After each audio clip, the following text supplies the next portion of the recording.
Ladies and gentlemen, heels, heelettes, welcome to the next episode of Blunt Impact. I am your boy Chris G. I am here with my co-host, Mary Jane. We're reviewing the Impact episode from February 19th, 2020 today.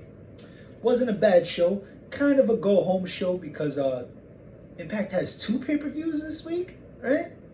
Yeah? I think they have something on Friday. I forgot what it's called, unfortunately. Saturday, I know, is Sacrifice. I'll also be reviewing those this weekend. As you can see, I ran out of wrestling gear. I used whatever I had in my closet already. So you know what? It's time to bring out the New York sports gear, baby. So the first thing you know we're going to do is light this shit up. I've been dying. I've been waiting literally all day to smoke this.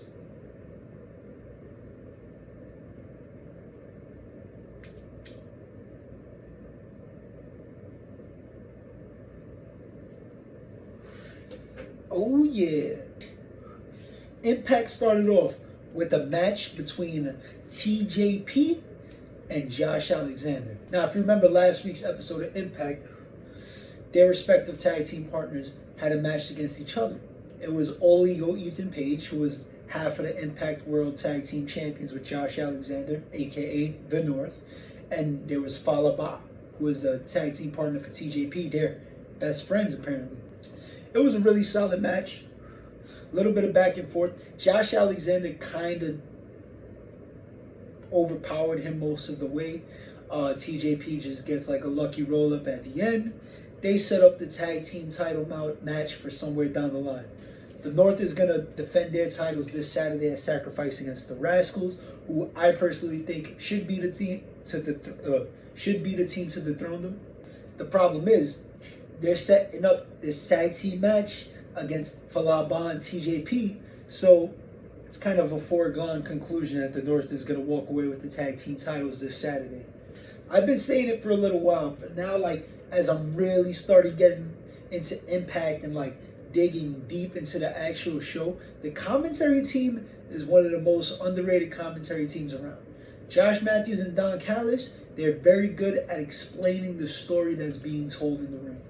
Sometimes they pick their comedy spots a little sporadic, if you want to say it like that. It's always good to throw comedy spots in there, but sometimes they throw it right in the middle of the action and it kind of messes up the feel for it, the presentation, and the motion. Don Callis, you can't tell whether he's laughing at his own joke or taking a shit. The guy just on the mic, I don't know, sounds like he has one tone. Josh Matthews just gets overexcited at the wrong time. So he kind of foreshadows when the actual finish of a match is going to be and when it's going to be a false finish. Fuck it, it happened. Nevertheless, they told a real good story about Josh Alexander being the stronger man, but TJP using his athleticism and explosiveness to get around that. He picks up the victory. It's going to set up the tag team title shot in the future.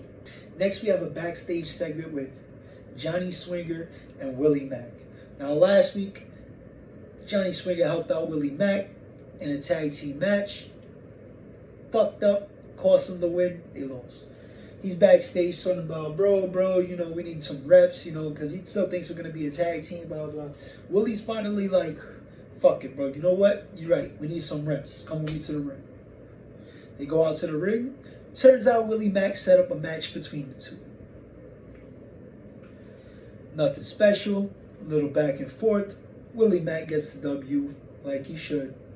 Johnny Swinger looks like the love child between Buff Bagwell and Joan Jett. He looks like Peter Avalon's roided up uncle. After that, Madison Rayne, one of the OGs of the Impact Knockouts division, comes out, starts talking about her title reigns. She's congratulating Jordynne Grace on her win, but very sarcastic, of course. Then she starts up this open challenge shit, her own open challenge, earn your opportunity open challenge, some bullshit like that.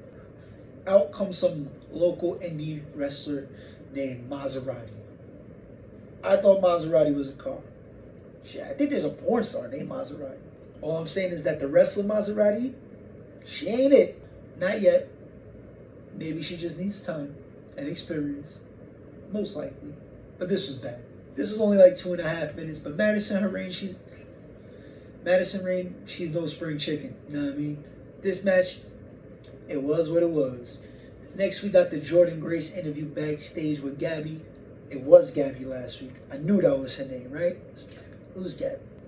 Gabby's interviewing Jordynne Grace. Jordynne Grace is doing the classic promo, babyface promo. Just won the championship. I'm not going to be a pussy about it. I'm going to be a fighting champion. And I'm going to defend the title on Saturday. She didn't do it like that, but she did one like that. It was a good promo. She's defending against Havoc. I'm sure she's going to win. Speaking of Havoc, Susie's following her around with Father James Mitchell. And I'm sure that's going to come into play during the match to keep Havoc strong. Maybe a DQ because Havoc's undefeated. We'll see what happens. Either way, Jordynne Grace defends. Yeah, next, Johnny Bravo is out. He's apologizing that he cost Taya the title last week. Taya hasn't been returning his phone calls, doesn't want to see him. First of all, fuck you, Johnny Bravo. That name should be copyrighted. And if there's ever going to be a wrestler or a wrestling personality named Johnny Bravo, he needs to have tall blonde hair and wear Ray-Bans. He also has to be built like Brock Lesnar. He makes a bullshit video package for Taya trying to kiss ass. It was actually kind of funny.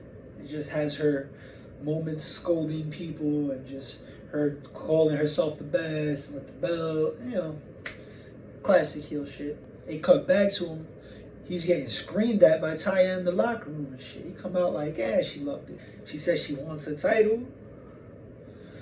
To be honest, I think this might be like a trial run for Jordynne Grace. If management doesn't like what they see, I could see Taya getting the title right back. Next up, we got Katie Forbes with RVD. And RVD's higher than a fucking... RVD's higher than a hot air balloon. Fucking the French Alps. She's talking about her haters. They're making her feel bad. They're saying nasty things about her. I'm not one of them. RVD hits her with the chill, relax, babe. They're bottom feeders. They're not even human. I really can't get used to RVD as a heel, man. Everybody just loves him too much. Anyway, eventually he says some slick shit to Daga, so Daga wants to fight right there. You know RVD, all about his business. We'll do it next week in the ring. Guess we know what we're watching next week. Katie Forbes get on the apron and twerk for fucking 15 minutes while Daga just looks at her and is confused and RVD's throwing kicks. No Rolling Thunder. I'm sure he'll be rolling up Thunder. Next up, we got an interview with Tommy Dreamer, who's going to be in the main event. Yeah, I love Tommy Dreamer, but I don't want to see this motherfucker in the main event.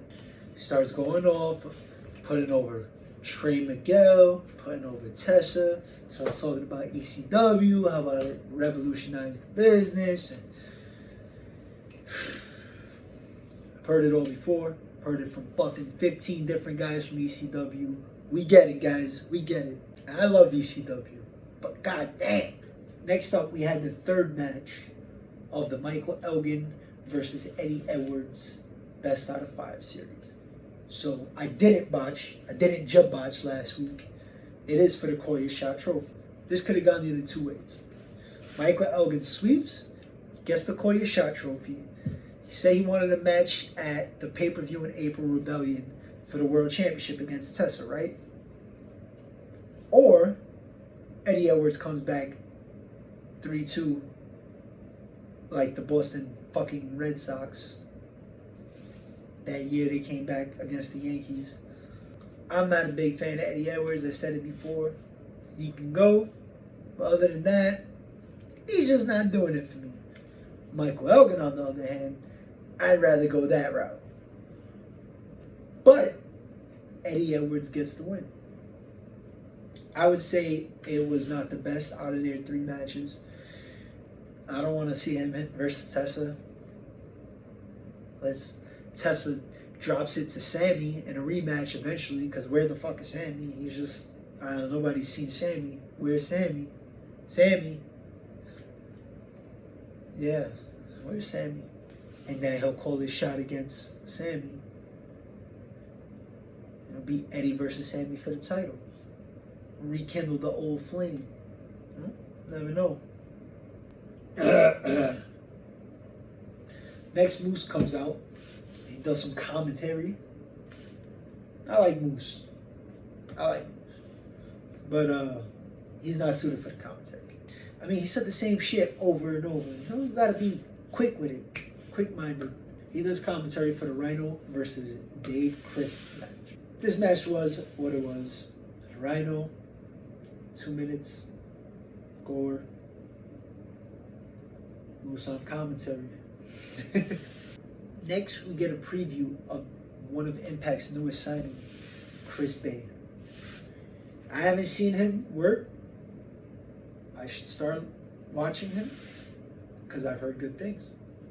Next, we get the ICU computer glitch, screen glitch. I didn't research it. I don't want to know. I don't even want to know what people are speculating this shit is. I just want to see it happen already. Hopefully, I'm not disappointed. I can't even begin to think what it might be.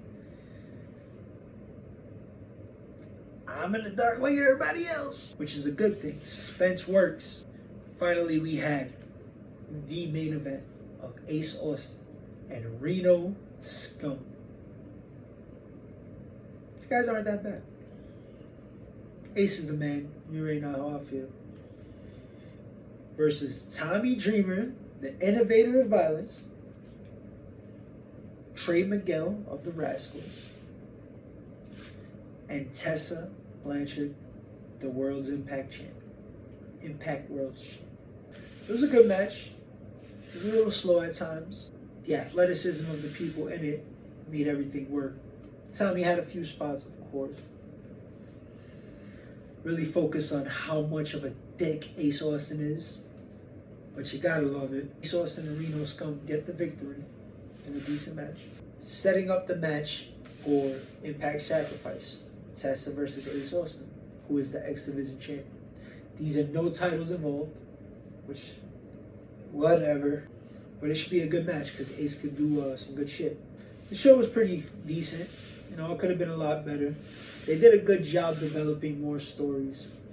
But, you know, the action, it's throwaway. You know, they have a lot of throwaway card matches. They have a lot of throwaway matches. They had 2 good matches, though. Probably Michael Elgin and Eddie Edwards. Again, probably match of the night for me. As you can see, I'm higher than Monkey Gums. You know, Monkey's gums start up here and they got big ass teeth. Narangutan. Subscribe, like, comment, share. All social media, True Heel Heats. Everywhere. Fucking everywhere. You can follow me at spick_flair_woo. Pretty sure. I'm gonna like edit it and put it somewhere right there. Is the True Heel Heat sign is like right around this area. I'm your boy Chris G. For my co-host Mary Jane. We'll see you next time.